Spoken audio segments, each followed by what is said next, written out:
Good evening, everyone, and to the audience who have joined with us. We are in the presence of Kaushik Das, who is currently the managing director at JCPenney India. So, Kaushik has been in this field for quite some time now, and he has played multiple roles, worn multiple hats, held several leadership positions at Giant Eagle, at Cabbage, where he has played pivotal roles and accelerated their transformation and growth over the years. So he has a background in enterprise business intelligence, data analytics, operational excellence, and he has developed this unique blend of skills in business strategy, analytics, as well as talent leadership. Today, we'll be getting to know much from him and we'll be learning from his experience and journey and what are his advices for us. So thank you, Kaushik, for gracing the evening with us. My pleasure. My pleasure. So, Kaushik, I would like to start from the beginning. What initially sparked your interest in this whole analytical field, in this field of leadership, driving businesses? What made you come into this, or when did you think about it? This might be my future or my career. So, look, I mean, I prefer to be very candid, very open. Some of you already know it, and probably Swati has been hearing me, quite a few times. This was purely accidental, right? Very, very accidental. I think if we go back and if we look at the journey that I've had over the last 24 plus years, there were many things that happened. I probably happened to be at the right place at the right time, but more importantly, pretty much hungry to grab the opportunity and make most of it. It won't be fair if I don't trace back and start from why I call it accidental. Because if you've seen the profile, I've done my master's in genetics and molecular biology. So life and vision and focus was all somewhere very different, right? Wanted to do something very different. I did not have a plan B. So all that happened when my plan A did not succeed was just kind of figuring out and getting into the groove. But yes, the initial first few years when I was with G and IBM was all about relearning myself, relearning the operational stuff and all of that. But then gradually when I got exposed to the core business, and that was holding the hands of retail, found it interesting, found it, kind of intriguing, and felt that with a bit of a critical thinking and understanding of the business, and if you have your logical reasoning and the right intent to make a difference, there's a lot that could be done. So that interest is more acquired than kind of inborn. But the moment I acquired it, and it's kind of intoxicating that being in this field, working with data and making data-driven decisions came pretty easy. So I can say it's accidental, acquired, which grew over a period of time and it's become the bread and butter. So you happened to come across this field, and you are surprisingly good at it, and you have made a fortune and a career out of it. See, I think, more than the career, I think what's important is, as I said earlier, is, opportunities, whenever they come in, they don't come knocking and telling you, right? I think what's important is you got to be ready, you got to be equipped, both with skills, knowledge, hunger, and intent to grab it with both hands and make a difference. And probably I was just there at the right time. I was very fortunate to have some great leaders around who probably gave me the right set of feedback at the right time, helped me, groom myself in a much better way, stay equipped. I think all of those things help. It's never kind of a unilateral linear journey. It's always there is an army behind you who makes things happen even behind the scenes. Absolutely. So, and you make an interesting point there, grabbing opportunities when they come. Right now, I feel we are at a brink of an opportunity with generative AI, chat GPT, all of this revolution happening. And you also mentioned having the skills necessary to grab that opportunity. So, Mhm. how does one prepare for it? Maybe someone can be in job in the early stages of the career, or maybe a college student, a BTech student. How do they prepare themselves for what is to come next? So probably I can answer this, or react to this just through Gen AI or AI specific in an AI specific way, or probably the better way would be to start more generic, more zoomed out version, right? That how one prepares for these opportunities, not necessarily Gen AI. I mean, today we are gaga about Gen AI. Probably a few years ago, we were all talking about big data and Hadoop. Before that, there was something else, and there was this Java and C++. So these things keep coming. And when I say these things, again, it's not to demean, but every 1 or 2 years, you will see the technology, the world around you changing, right? So what's important is to understand the trends, understand where it's changing. Like today, the trend is Gen AI, and everybody is talking about Gen AI. How do we do what to do? And I have a very personal point of view on that, which probably we could delve in later. But it's more important to understand the trends, what's coming, and focus on the basics, right? Now, let's take Gen AI, for example. Now, Gen AI in itself is absolutely, kind of an inert thing. And probably you've heard me saying this before as well, that it's just nothing without a human doing something about it. So the prompt engineer actually kind of rules of how that Gen AI module would behave as. So what's important is to understand that how this tool can be used, how can we use it, and how can I get equipped. I think in any analytical track, of course, you need to know some of the crowd, but what's more important is the curiosity and the ability to think critically, ability to look into the data, and try and see how you can interpret it. Of course, when you see 2 + 2, it makes 4, absolutely no brainer. That doesn't need analytics. That's more reporting, right? But when you can understand and identify the drivers behind those 2 and 2 making 4, and if 2 and 2 doesn't make 4, it makes 5, then why is it happening? Is there something we are missing? So I think having that curiosity, having that approach to critical thinking of looking beyond what's obvious, and being creative. I think sometimes we, especially in the field of data and analytics, and more in the broader tech space, we undermine the impact or the role of having a creative thought process. And in my personal opinion, creativity and a critical thinking, they kind of go very close to each other. Because if you are not creative in your thought process, and that clubbed with your critical thinking ability, thinking out of the box is not possible.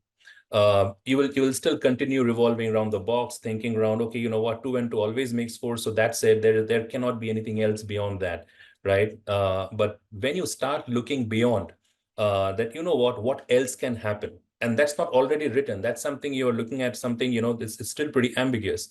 So what else can happen? What else can I do? How can we still use this equation to do something else? And that's your curiosity, that's your hunger, and that's where your creative mind takes in. It drives you to do something different. So I think nurturing that thought process, nurturing that part of the mind is very important.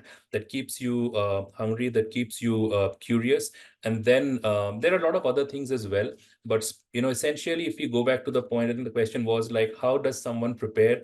I think being aware of the trends, Yes. knowing, this is what is coming, this is what is right now, and this is what's going to be there around. And probably we'll delve some time in understanding. It's very important to understand, my own abilities and capabilities at this point, and what it will take for me to reach there. So if I have to go and work on Gen AI, or if I have to go and work on XYZ, what do I have today, and what will it take for me to go and do something in that space? I think having that understanding is very important. And the second step of having that understanding is, how are you working on bridging that gap? So I think all of these together, not in any particular order, kind of makes you somewhat ready for that opportunity. And then the stars will align. Right. Perfect, actually. And this not only applies to Gen AI, as you said, it's a zoomed out version. It applies to any change that might come in the Yeah. future. You also mentioned you have a personal take on how to prepare for Gen AI and how do we go about it. So would you mind throwing light on that? No, so partly I just shared that, that Gen AI is in itself not a monster that we try and make out of it, not something that it will come and take away jobs. I think that's the elephant in the room. Not that it will come and kind of take away a lot of these things that we do today in a very different tangent. It will change the world, and I always go back to the example, for all who's in this session. we are a generation who kind of started with, and when I say we, it's me, probably not you, Akash. I'm probably a decade older, a decade or two, it can be. But we are a generation where we saw that old dial-up phones, like where the zero would take at least 10 seconds to come back to its place and then make a phone call, right? So that was communication. And now we are talking about, our AR, VR headsets and augmented reality and Gen AI mixed with augmented reality and trying and make something different. So we in this generation have seen tremendous amount of changes, right? And we are still living with it. And Gen AI is another step towards that. So probably it has come now, but fast forward, let's say 4 or 5 years down the line, it would be a part of life. Now, how do we prepare for that is first of all being open for it. Understanding that this is here to stay, whether you like it or not, it doesn't really matter. When computers came, right, and computer kind of came to probably every household and stuff, probably there was a similar sort of thought process that what is this and how can this change, right? In one of my very early jobs, Akash, and this was straight out of my college, Prezi, and then I was working with one of my friends, and the mandate, and he had a small computer firm in Calcutta, and the mandate was, and this was way back in late 90s, the mandate was that time all the PSU banks were going through computerization, computer literacy, blah, blah, right? And we had to go and take these computers and go to these banks, the Canara banks, the UBIs of the world, and coach the bank clerks how to use a computer. And we were just guys out of the college, right? Energized. We have this gizmo, this machine with us, and you're going and sitting with someone who have been doing bookkeeping for about like 25, 26, 30, 35 years. And you're saying that, hey, this machine is going to do it in a much more efficient way. And I still remember there was a very senior gentleman who probably have spent 30 plus years. He takes out a big book from the rack, slams it on my keyboard. And I'm like, are you telling me that this 30 years I did it in the wrong way? So there was a huge resentment to that. But now nobody challenges, the computers. Another example of change, and I'll come to the Gen AI, but I'm talking about change, right? I think most of us know cricket, or at least have some sort of love-hate relationship with cricket. Mostly love. I love cricket. I've played it for a big amount of time. So this goes back to the time when in 90s, first time, and there's a story that I've heard, first time computers came into the Indian dressing room, right? We have sort of the captain, Greg, the coach, and computers made its way to the dressing room, and several players frowned, but there was one player who severely was against it. He resented, he kind of raised his voice that, no, this machine does not have any space in this sporting dressing room, and there's nothing that we have in use of that sort of a thing. Any guesses who that player was? It was Sachin. Sachin. Yeah. So he was the one who and he's himself in some of the interviews you might find said that first when he saw computers in a dressing room, he's like, what is that thing doing here? Right. But then we now cannot imagine a day, a life without anything that has got to do with, computing, right? So similarly, now you kind of fast forward and fit something like Gen AI or AI as such. I mean, we are so accustomed these days to use the Siris, the Alexas, the Googles of the world, right? And that's where we are already in it. So there is no escaping. There is no thinking that, hey, I have to do something out of my way to get accustomed to it. Now, you can get accustomed to it as an end user, and then comes your role as someone who's developing it, right? Now, if you are an early adopter as an end user, your role as someone who designs products, designs features, designs prompts, gets much more accentuated. So one of my advices always is that try and be on top of or probably ahead of the technology trends, because everything else will follow. Absolutely. Absolutely. So being aware of what is going on in the world, what is going on in the tech domain, and then trying to see how well we can aspire to be in that position or in that developmental space. Today we have lot many use cases around. I think, thanks to internet, you can read about use cases of how different industries, different organizations are using AI. Especially when I talk about retail today, there is a lot of having, a lot of use cases in terms of, it's impacting the operations, it's impacting customer service, it's kind of helping data analytics in many different ways. Like now we are talking about a reality which is probably, very, very different. Let's say you go to a lifestyle or a landmark store and you have to try on clothes. I'm sure you have done that, right? And if you have a companion with you, there the opinion always matters. So you try on the dress, you kind of come out of that door looking funny, and then the companion says that, hey, you look good. No, this is not good, because you have to have that endorsement. That thing all coming into a virtual trial room where you just get into the room, it screens, and then AI kind of not only takes a image of you, but then also gives you recommendations. And that can be shared with someone who's probably not even with you in the store, but someone, hey, I'm trying this on. Is it good? And if that person says that, no, this is not good, the AI in that virtual trial room kind of sees and then says that, hey, let me recommend something else for you. So I think there are a lot many use cases that in retail is being tried out now, and we can talk about it in a much more. But it's becoming very interesting on how organizations are using the deliberation to use those use cases that kind of shapes the upcoming world. Absolutely. And how are you using it personally, Kaushik? How are you using ChatGPT or such tools personally? Honestly, I don't use a ton of ChatGPT because again, I have a personal thing on creativity when it comes to writing or doing something which is more creative. And there's a nice story with that. We'll come to that. But apart from ChatGPT, I think I'm a heavy user of Netflix or any of the OTT, and the entire recommendation engines have got some serious AI-based tools behind it. I'm a pretty heavy user of both, automotive telematics as well as, my mobile device, my voice commands and stuff. And sometimes, though, Siri irritates, but mostly she is right. And now she knows that, if I am at 9 o'clock in the Nagavara flyover entering Manyata, she knows there are two things I would want to do at that point of time, and she does that. So I'm an early adopter.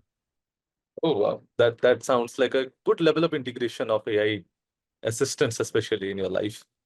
Yeah.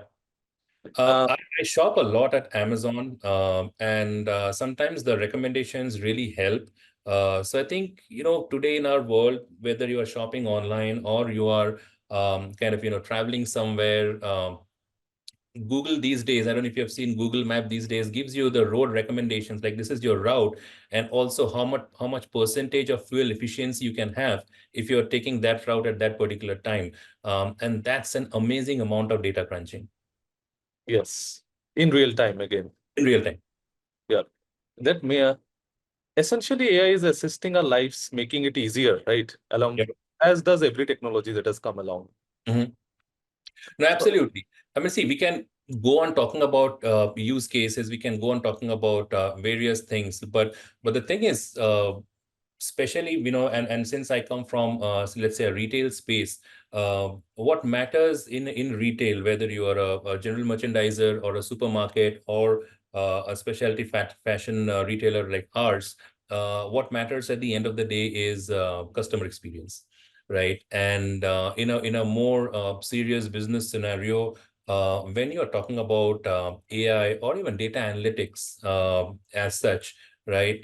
If it does not enhance your customer experience, then probably it doesn't have any value. And today, in the power of data, the way we are using AI, it's enhancing the customer experience in a much more authentic way. Like the personalization that we always talk about is more granular than before. We spoke about the virtual assistant, the chatbots, and they're doing the heavy lifting with more muscle. I mean, we used to have those chatbots, but now you get your refunds from Swiggy without even having a fight with anyone, and Yes, that happens very quickly. So it's doing more heavy lifting today. Retail ops, right? When you look into the operations of a retail space, inventory management is a big ticket item, and it's much more sleeker. Pricing is another big ticket item, and it's more dynamic, more real time today when you compare across not only your organization, but then with the competition. Supply chains are so acutely optimized today, leading to faster deliveries, reduced costs, improved supply chain resilience. And I think all these make a great recipe. And then we have new innovative capabilities like automated checkout, having a complete zero touch experience. You take the stuff off the shelf and you just move out of the store, and your payment's done. And then this is how AI is enabling it. Visual search that enhances product discoverability. Like when you're in an e-com site, of course you can use Google Lens, but now they're saying that, hey, just take a picture of what you're looking at, and then we'll find it for you. So I think that these things keep me pretty excited, and especially your and my favorite data-driven insights, analytics. That's what we talk about, like customer sentiment analysis, fraud detection, channel optimization, basket analysis. I mean, it's always spot on. So these are super exciting times. That was just a barrage of terminologies and a mini masterclass on retail operate and retail and how the space operates in general. I have a small offshoot question here. How important do you think understanding that business domain is for a data analyst or a data scientist? Because you just gave a masterclass, as I said, on retail domain. Similarly, whatever domain one gets into, how important it is and how can someone go about learning their domain fast? It's a great question because whatever we do, I think, and this morning I was having a conversation with a big group, that business context is non-negotiable. I mean, that's my one-word answer, rather two-word answer. It's non-negotiable because I can be a master data scientist building tremendous models which are very accurate. At the end of the day, if it's not solving a business situation and impacting, it doesn't have any sense, right? The age-old formula that we all keep talking about, that results equal to results is a byproduct of quality and acceptance, right? The quality makes sure that you are doing the top-notch work, your craft is good, your equations, your models are absolutely spot on. But then if you are not having acceptance, and if it's not being used, you cannot just have it as a showpiece that, hey, I've made this and I've kept this and I'm not using this, right? Then the result is zero. So that acceptance comes from when your whatever your outcome is going and making an impact in the business. And that happens when you know the business. And business context, as I said, is definitely non-negotiable. Now, for many of us, where the home offices or the majority of the business is in a different geography, it's always a challenge on how we can bring the context here. So a big part of that context is quote unquote taught through trainings, but a majority of that is also learned through hands-on experience. Like as you go through the grind and keep doing your operational stuff, you gain a lot of business context, right? And the more time you spend in a specific domain, you accumulate a lot of that. What's important is to ensure that's not lost. Many times we just learn and then we don't record it. It's all in the mind and stays as a tribal knowledge, and then somebody else solving the same problem has to learn again. Absolutely, yes. So one thing is over time to gain the experience, do you recommend reading up any sources that you have favorites for getting idea about business, how it operates in general and about specific domains? Any newsletters or blogs you follow? I see. I mean, there are a lot of things that I used to follow. Sometimes I'm not that disciplined to follow anything particular, but and unfortunately these days I receive a lot of summaries from different sources. So I'm like, okay, this is happening. This is the competitive intelligence. This is what's happening in retail. This is what's happening in BFSI, in manufacturing, in CPG and stuff like that. So those nuggets probably are served, and so I'm fortunate. But I think if you start for it, there are a lot of periodicals, lot of regular publications from, let's say, McKinsey does a lot of research stuff, or even EY, and then I mean all of these consulting companies, they have their papers out. So at least that helps for you to get a trend. And on a regular basis, if you open LinkedIn, or even these days I see them coming in Insta. So you can see some of the scoops in Insta as well. But if you are more deeper into a particular domain, let's say retail, there are very domain specific publications, periodics that you can subscribe to. And that gives you a ton of information that kind of calls out the trend that's happening. So that's one part of it. All right. Yeah, that makes sense. And when it comes to also getting jobs or switching jobs, one of the things I have noticed people test for is attitude or Mhm. learnability, right? That's one of the favorite words that leaders like to use when they're asked, what do you look for in a person? Is Mm. learnability or hunger to grow? So how does someone develop that? Or is it natural? Or how does someone portray it more will be a better question to ask in an interview or when in a situation being screened for a job. Let's say you are taking an interview, Kaushik. How do Uh, you? I When, love the way you had the second part of the question, that how does someone portray, right? Because look, I mean, in an interview, you probably are talking to the person in like 30 minutes, 45 minutes max, right? So there are two parties to it. One who's buying, one who's selling, the right, age of the formula, right? One who's buying has a lens of seeing these things, these attributes in what he or she is buying. One who's selling is selling the top attributes of the product that's out there, which is his persona, his resume, right? It's very simple. It's not rocket science. I think having an understanding of the role to start with is very important. And here I am putting the hat of, let's say, an interviewee first, and then I'll go for the interviewer. So having an understanding of the role is very important, that it's just not showing up for a conversation with someone in an organization. You need to be aware that, hey, this is what the role entails, right? And this is what I'm going to have a conversation on. And a bit of a background read up is very important about the organization, about similar roles, about the trends. So you come across as someone aware. And I'll tell you how this adds up when I put on the interviewer lens. So being aware is very important. Being present in that discussion. I'm talking pure play body language. Being present in the discussion is very important, not being distracted, not having the right body language. And I'm sure when you work with students, you talk a lot about that. Having the right body language is very important. Having the right set of conversation, and not just limiting your responses. It's an art, like not too long, not too short. Having those nuances covered, those bases covered is very important. And also it's okay to say that I'm not aware of this, because sometimes we feel that as an interviewee, we are supposed to know everything, and we have to answer everything. And sometimes, as an interviewer, we would just throw a curveball like, hey, what about this? Now, not necessarily look, and now putting on my interviewer hat, I have a resume with me. I am meeting a person for the first time. From the resume, I form kind of an image of the person, and I know that if the person has done XYZ, so definitely these things are in there. And usually when I'm meeting someone, they probably have already done 3 or 4 rounds. So there have been people who have already interviewed the person and vetted the craft, the skills, the knowledge, right? And if someone's coming with certain amount of credibility, let's say coming from so and so institute, or have done these degrees and stuff like that, then you sort of have an idea that, hey, this person must have done something. One part is you can spend time on understanding how deep the craft is, and that happens in a technical interview, whether through an assessment, or you give use cases and you solve. And that, if someone's competent in the technology space, can crack it. So I'm not going there, right?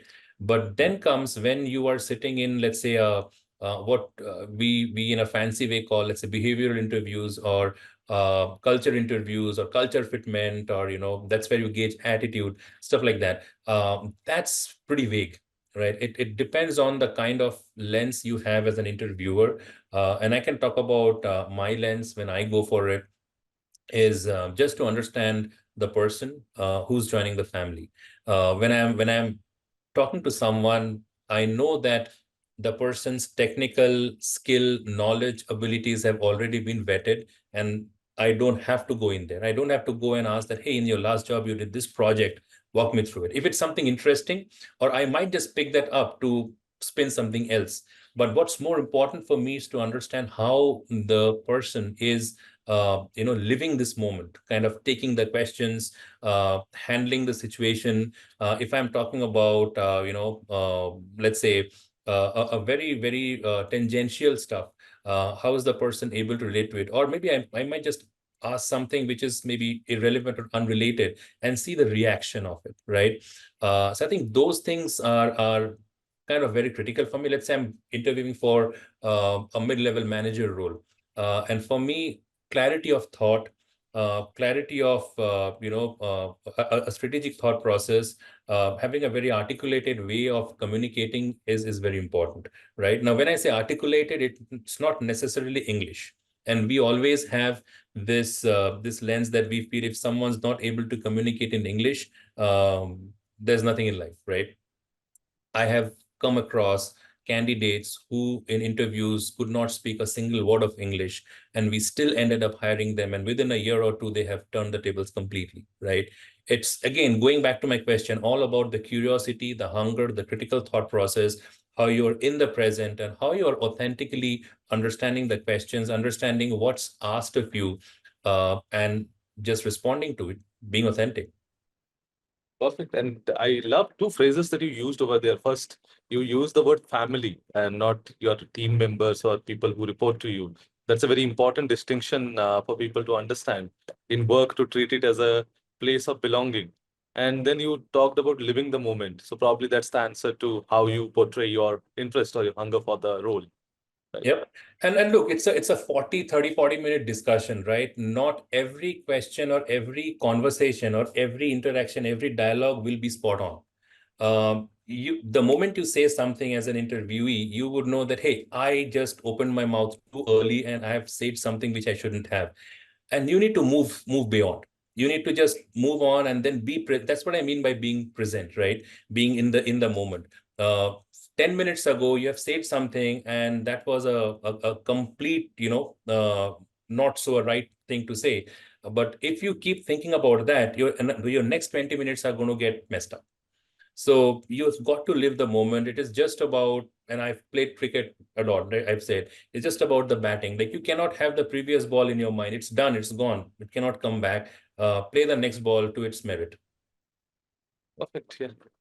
That makes complete sense. I hope the attendees will get something out of it, and when they apply for JCPenney, they'll make good use of it.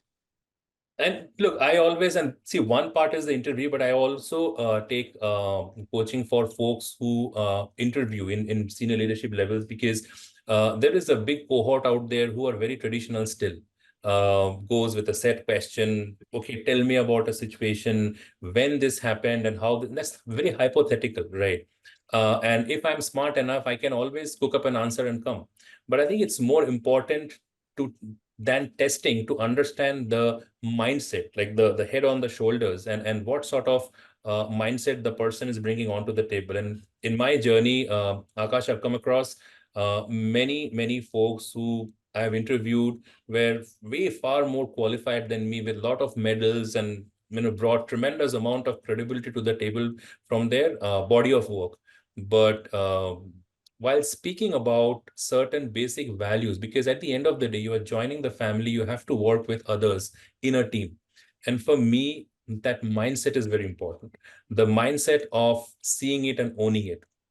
Many times I have seen, and especially this happens with, the younger crowd, that, hey, I have learned marketing and I want to only work on marketing projects. Or classic example, it's very fresh. I was talking to someone in my extended family, by the way, and say that, hey, what do you want to do? It's like, no, I want to join this company and, I'm going to work on these sort of projects. And I'm like, do you really think when you join within like the first 2 months, you will get the most hotshot AI project on your plate? I mean, that's the reality check, when you get in as, let's say, in the data science team or in the analytics team, I'm just taking as an example, probably you would be buddied up with somebody who's already working on a project. And what you will do probably in the first few months is look at the data, understand the tables, how they're related, you do the cleanup, and that is how you build your business context. You will not be championing a hotshot project from your day one. So that's a myth, and that is reality that we need to kind of burst it out. So having that thought process, when I talk to someone that okay, you know what, you have a business critical report to go out, but it's very dull, and you have a very fancy project, but it's not urgent. How would you prioritize? And I don't want to hear a right or a wrong answer, but I want to see how the person is thinking. And for me, that thought process is more important. Answers can be right or wrong, but it's all about how the person is going about the craft, going about the game of understanding, analyzing, talking the right things. And I welcome that, you know, if someone has a very strong personal opinion, I think it's very important to have a POV. And if someone's putting it out there, I always encourage that. Yeah, completely agree with you. Being opinionated, especially in these lines of work, is always a blessing. That means the person will someday probably make a change, right? That's important because change does not happen from within the box. Absolutely. Like you were saying earlier, so you have to think out of the box, go beyond your current scope, comfort zone, and do something maybe someone hasn't even thought of yet. And whenever you go back to history and see kind of disruptive products or disruptive businesses, Netflix, Amazon, whatever we talk about today, Google, Microsoft, there are many out there. Nothing happened by just following the script. Yes. Yes.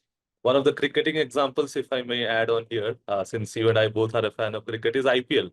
People dismissed it when it was initially Yep. proposed. People dismiss not only IPL but also the T20 format, right? And 2007, our celebrity senior players did not want to go for the World Cup. Yes. So they stayed away from it, and that's how a rookie team went.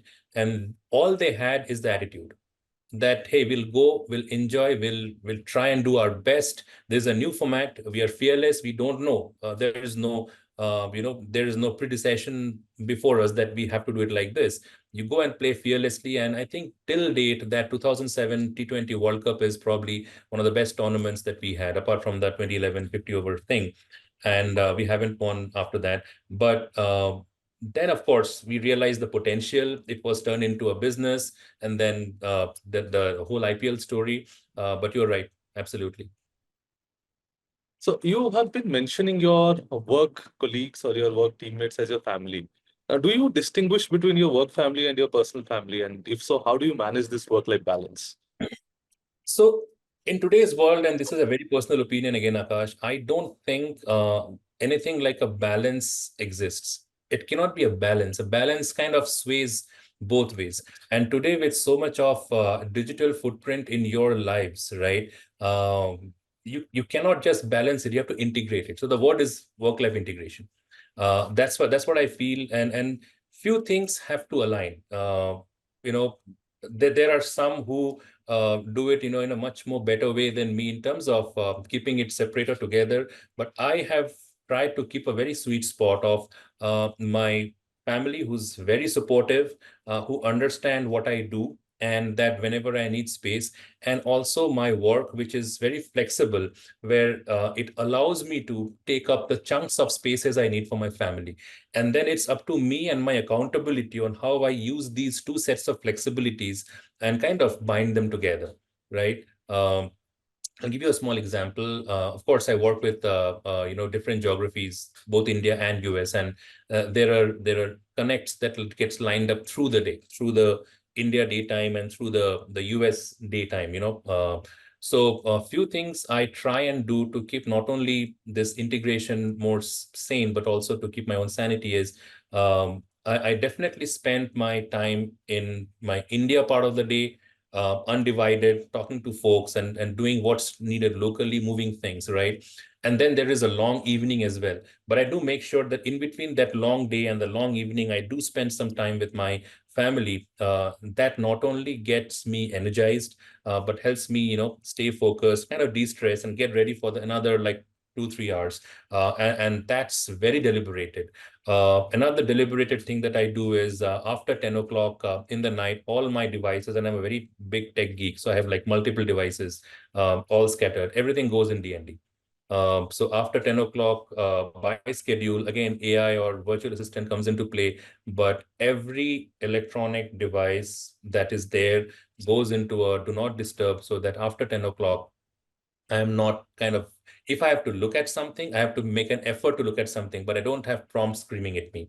So when I'm in it, I'm totally into it. When I am not in it, I think what's important is you select your pockets and how you want to spend the time. And if you are spending time with family, be with family and don't think of something else. Whenever you're in office, just be there. So this is what I meant by living the moment, right? Now, if you have gone for a dinner with the family, don't keep staring at your phone, right? Don't even carry the phone. Sometimes I feel so liberated that uh, I don't carry the phone. And weekends for me are only with family. Unless there is a fire somewhere, I just don't care about work, because work, I believe, is a subset of you and life, right? There is a bigger life, bigger purpose out there. Work is something that propels you, that moves you forward, but that cannot be the whole of it. Absolutely. Well, very well put. Some critical points there. How to go about your day, go about your week, right? And how do you go about your year, Kaushik? So, do you plan travels with family or with You know, yourself? great question, and you're bringing out my kind of the fun facts here. So I honestly feel if I was not doing this, right, and this again, as I said, was very accidental, I could have made a very, very good travel planner. Uh, I take a lot of pride in planning my travels. Like today, we are in June, June 14th, and I very well know where I'm going in my next two vacations, the days, what I'll do. There is a spreadsheet, like, my December vacation is going to be, let's say, in Darjeeling, Sikkim, and then part of Kolkata, and it's kind of spanning the entire Christmas. And I start pointing out, okay, this night I want to be here. So then what else needs to fall in place? It's a huge project. And the only resource is me. Of course, again, family is a big part of it. Inputs I take. I book my own tickets, take a lot of pride in it. So travel is very special because every 2 to 3 months I have to travel. Given the effort that goes into make this life and work integrated, there are times when the machine feels burned out, and I do head out every couple of months somewhere where I don't necessarily have to see another face. And I'm not someone who loves city touristy places. I love like places where I don't see anybody. So every 2 months I have to do that. And when I come back from there, we plan for the next one. You and I seem to share a lot of common interests. So, can I ask you for a travel recommendation in top Absolutely. Where do you want to go? anywhere for like 4 5 days? 4 5 days. Look, Yeah. if you have an extended weekend, I would say try out any of the jungle lodges. I don't know if you have been to Devbag Beach Resort of jungle lodges. Try that. It's a night train to Karwar, and from there there's a small boat. So it's a estuary of the river Kali and the sea there. Tagore spent some time there, and jungle lodges have some cabins, some huts, and an exclusive beach. So you will enjoy. I mean, everything inclusive. You can find out Jungle Lodges and Resort. I think I've done Look it up. almost Yeah. all of theirs that's there in Karnataka. There are some, I would say, fancier ones like Kabini and all, which is more celebrated. But these are the pockets like I'm talking about this place in Karwar, Devbag Beach Resort. I loved it. So again, another one is in Shimoga. I think this is Bhadra Tiger Reserve. It's pretty nice place. So I think these places still has its natural charm, but at the same time, you are safe. That's very important, and you get the solitude that you're looking for. Perfect. What has been your favorite place that you have been to in India in all your years of traveling? Kashmir. Me and my wife and my family, we are in love with that place. I think there was a series of between 2016 and 19 that we had been there for like 3 consecutive winters. Because see, and I've seen Kashmir in all seasons, right? In summer, in monsoon, in winter, and every season is beautiful. So we can say that we are infatuated. When I say Kashmir, it includes Ladakh. So we have done it through Srinagar and coming back through Shimla, the other way, many different combinations. And that is something, I mean, if you have a place like that in your own country, uh, I'm not a big fan of traveling outside unless I've finished what we have in India. I believe the same as well. So as I was telling, we have a lot in common, but I'm Mhm. still process of finishing a lot of things up. I believe I haven't seen much of India yet. So your and my conversation for the next few episodes offline will just be on travels. Yeah, sure. Absolutely was going to suggest the same. I like that we had something of this sort at the end of the conversation. And I'm Yep. sure our attendees would also love this off-bit chat. And it has been great talking to you about tech, about your career, about your interesting opinions on how to maintain work-life integration. I'll start using this term as well. And of course, on travels and how you go about planning it. So I couldn't have been more grateful for having your time this evening. Wish we could have spoken more. I would love to speak more on, I think, several topics, not just travel.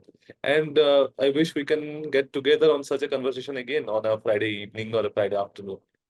Absolutely, Akash. It's been a pleasure. Love the conversation. Love that it was more organic and free flowing, because that's when you bring out your authentic self.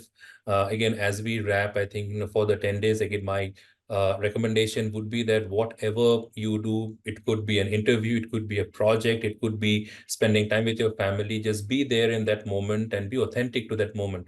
If you're studying, if you're trying to learn something, just give your best to it, right? And if something's happened, gone past, don't dwell on it, move forward. I think moving forward, that agility is very important. Yeah, The whole agile process just didn't come in existence just like that. It's important to move forward. It's not important to know everything and move forward. It's important to keep moving forward and having the confidence that yes, things will fall in place. If it doesn't, having the resilience that will fight back. I think those few things are very important. Any of the attendees, if there is a if there is a reach out for anything specific, always there to help. And again, thanks to you, Akash, Swati, Futurance, for giving this opportunity. It's been a pleasure. it's been the pleasure is all ours, Kaushik, and I mean it wholeheartedly. Thank you for spending your evening here. Have a good weekend ahead. Thank you. Absolutely. I've tried to make it a long weekend because Monday is daughter's holiday, so we are just going out for a place pretty far off, and just I'll finish this, and the car's ready, and we're going to jump in. Oh, wow. All the best to you. Thank All you. right. Bye. Thanks, everyone. Bye bye.